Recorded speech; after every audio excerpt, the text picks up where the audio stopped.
అందరికీ నమస్కారం అండి. నేను Vikram institute director doctor Vanaja Prakash మాట్లాడుతున్నాను. ఇప్పుడు హైదరాబాద్ రావడం జరిగిందంటే ఒక పని మీద. ఇక్కడ ఏంటంటే ఒక ఇండస్ట్రియల్ ఏరియా వైపు వెళ్ళాల్సి వచ్చి అది మన స్టూడెంట్స్కి చూపిద్దామని చెప్పని మొత్తం షూట్ చేశాను. అన్ని కంపెనీసే అనమాట. బొల్లారం అనే ఏరియా మొత్తం అన్ని కంపెనీసే ఉంటాయి. మొత్తం ఇక్కడ ఎలక్ట్రానిక్స్ వాళ్ళకి, ఎలక్ట్రికల్ వాళ్ళకి, మెకానికల్ వాళ్ళకి అబాండెంట్లీ జాబ్ ఆపర్చునిటీస్ అండి. అంటే ఇప్పుడు కంప్యూటర్స్, ఎలక్ట్రానిక్స్ వాళ్ళకి సాఫ్ట్వేర్ కూడా బాగా ఉంటుంది. బట్ ఈ ఇండస్ట్రీస్ అనేవి ఇవి ఓల్డ్ ఈజ్ గోల్డ్ అనమాట. ఇంకా అవి ఉంటానే ఉంటాయి అనమాట.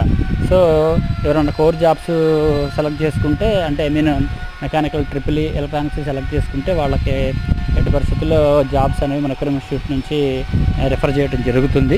కాబట్టి ముందు మీరు చదువుకుంటున్న ఆలస్యం, చదువుకొని మంచి మార్కులతో, మంచి పర్సంటేజ్తో పాస్ అయ్యారనుకోండి, మీకు జాబ్స్ అనేవి కూడా మేము బంగారంలాగా చూపిస్తాం. ఇది చదవాలి, బేసిక్ బాగా చదివి మంచి పర్సంటేజ్తో వీళ్ళు పాస్ అయితే ఎట్టి పరిస్థితుల్లో వీళ్ళకి ఒక మంచి ఇది ఉంటుందన్నమాట.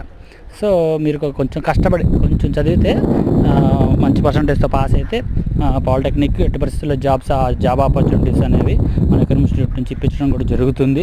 సో ముందు మీరు కష్టపడి చదవండి, మంచి కాలేజీ సెలెక్ట్ చేసుకొని మీరు చక్కగా వెళ్ళి అన్ని సబ్జెక్టులు చక్కగా మంచి పర్సంటేజ్తో పాస్ అయితే క్యాంపస్ ఇంటర్వ్యూలు ఆల్రెడీ ఉంటాయి. బయటకు వచ్చిన మాకు శాలరీ నచ్చలేదు అనుకుంటే మనం కూడా కంపెనీస్ కూడా వేలకు జాబులు అండి, అసలు అవి ఎప్పుడూ ఉంటానే ఉంటాయి. ఓకేనా? Thank you all of you. All the best అండి.